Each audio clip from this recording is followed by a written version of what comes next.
Hi, this video is on finding probabilities involving OR.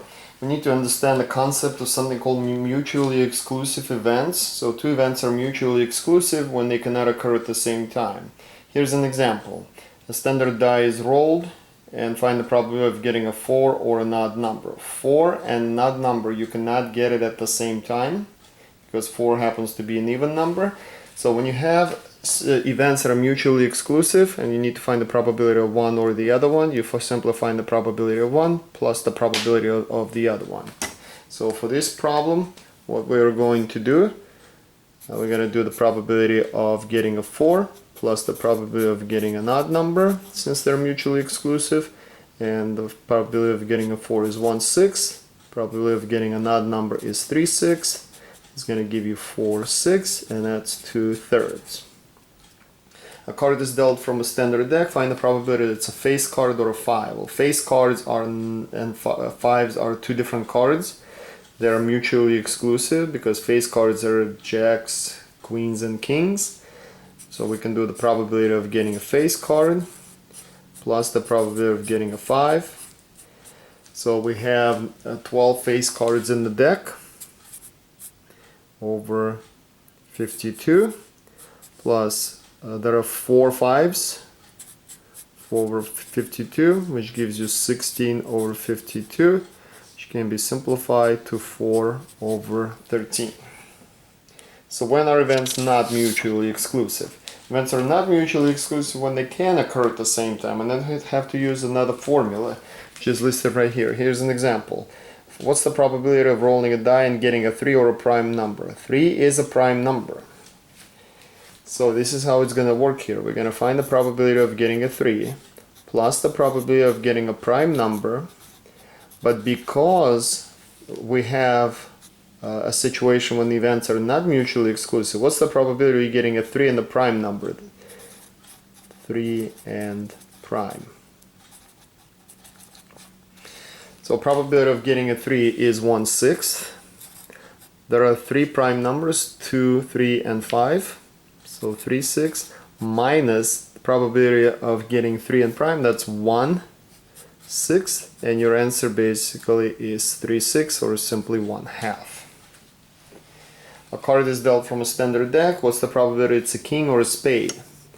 So there is a king of spades, which is going to give you an overlap. So the probability of getting a king plus the probability of getting a spade, and here we have to do minus the probability you get king of spades. So how many kings are in the deck? 4. 4 over 52. How many spades are in the deck? 13, right? 13 over 52. And then you have to do minus one card that is going to be both. So 4 plus 13 is 17. 17 minus 1 is 16. 16 over 52, which is 4 over 13.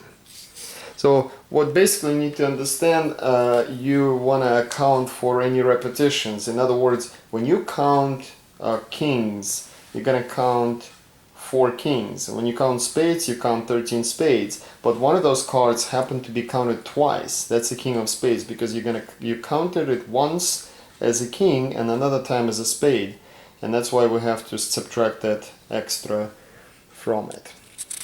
Alright, you select a random card from a standard deck. What's the probability you get a 9 or a red card? Are those events mutually exclusive or no? Well, so can you get a 9 and a red card at the same time? Yes, you can. You can get 9 of hearts, for example. So these are not mutually exclusive events. So here we're going to have to do the probability of getting a 9 plus the probability of getting red minus the probability of getting 9 and red. So probability of getting a 9, that's 4 over 52. Probability of getting a red card, that's 26 over 52, minus 9 and red. You have 2 red 9s, 9 of hearts and 9 of diamonds. So 2 over 52. So that's 30 minus 2, that's 28 over 52. It can be both divided by 4, and you get 7 over 13. Select a random card from a deck. What's the probability of getting a heart or a black card?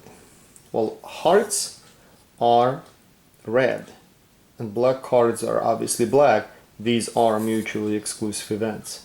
So then you need the probability of getting a heart plus the probability of getting a black card, and just add it together. So there are 13 hearts, there are 26 black cards. It's going to give us 39 over 52, and that simplifies to 3/4.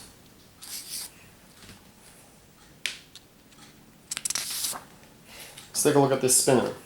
So we spin that spinner, and what's the probability to get an even number or a multiple of 5? An even number or multiple of 5? Well, let's see. Are these events mutually exclusive? What are multiples of 5 that are here? That's 5 and 10. And you're looking for an even number, and 10 is an even number. These are not mutually exclusive events. So we're going to have to do the probability of getting an even number plus the probability of getting a 5 minus the probability of getting times 5, multiple of 5, probability of getting an even, and multiple of 5. So even numbers, there are 5 of them here out of 10.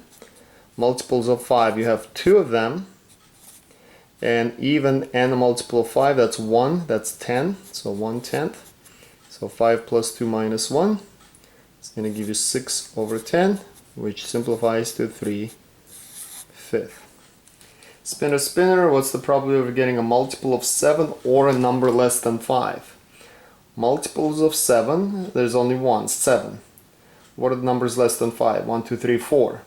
Are those mutually exclusive events? Yes, because you do not have a number that's a multiple of 7 and less than 5 at the same time. So the probability of multiples of 7 plus the probability of less than 5. And that's all you need to do here, because these are mutually exclusive. So number that's a multiple of 7 is 1/10. Less than 5, you have 1, 2, 3, 4. 4/10. That's going to give you 5/10, and that's going to give you 1/2. Alright, here's a table we have that shows us a breakdown by marital status and education level. There's some group of people that got surveyed. So if we select a random person from this group, we need to find each probability here. First of all, I want to make sure we understand something here. In this column here, you have the totals for each row, and these three numbers will add up to 665. Every column has the sum, and these 4 numbers on the bottom added across will give you also 665. So 665 is our grand total. So the probability of getting a high school or college or higher, are these two events mutually exclusive? Yes, they are, because you have one or the other. So these are mutually exclusive. Alright? So then we just do the probability of a high school. Probability of a high school is going to be 397 over 665 plus the probability of college or higher, that's 143 over 665. We need to do the math now. 397 plus 143 is going to give us 540. 540 over 665. I'm sure we can simplify that. 5. Let's see if we can simplify it, and it's going to be 108 over 133.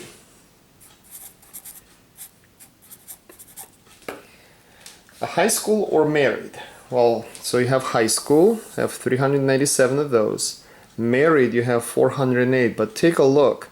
Right here, this number 240 is the number of people that you count twice when you count it this way and that way. These are not mutually exclusive events, which means we're going to have to go the long way. So we're going to do here the probability of high school plus the probability of married minus the probability of high school and married.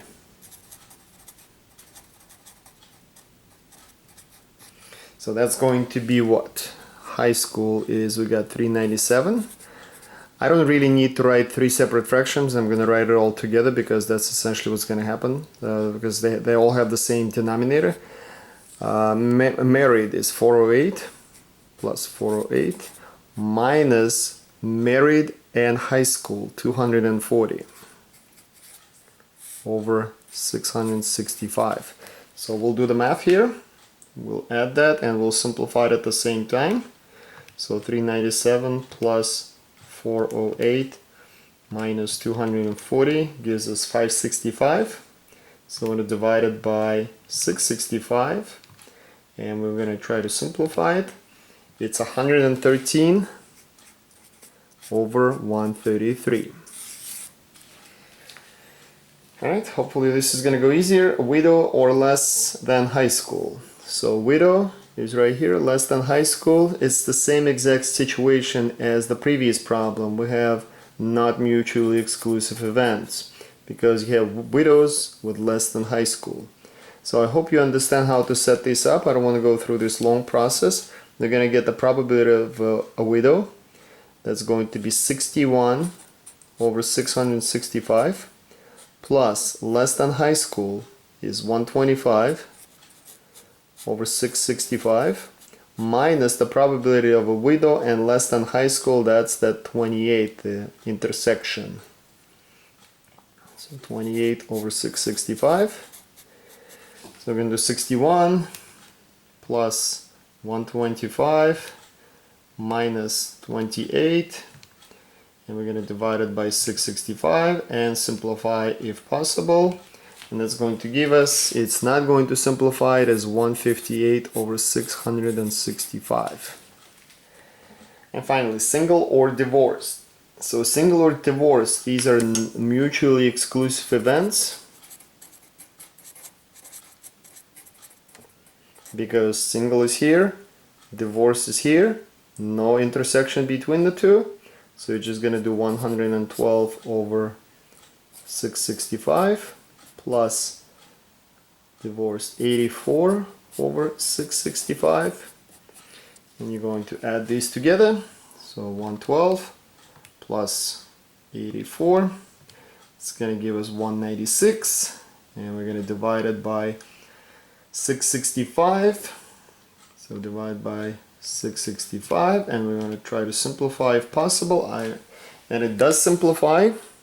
It is actually going to be 28 over 95 in the simplest form. Okay. And I think we have one more. Alright, so we have in the group of 30 students, 20 play basketball, 14 play, I don't know, it says team, 14 play baseball, and 9 play both. If a student selected randomly, what's the probability they play both? This is a situation with not mutually exclusive events because we have students playing one, students playing the other, and students playing both. So the way we do it is we're going to have to say what's the probability of the student playing basketball plus the probability of a student playing baseball minus the probability of student playing basketball and baseball. So there's a total of 30 students, right? So everything's going to be out of 30. So 20 play basketball over 30 plus 14 play baseball out of 30 minus 9 play both sports. And all we need to do is do the math here. So 20 plus 14 minus 9 gives us 25. So it's 25 over 30, and it's going to simplify to 5 over 6, and that's how it's done. And I hope this helps.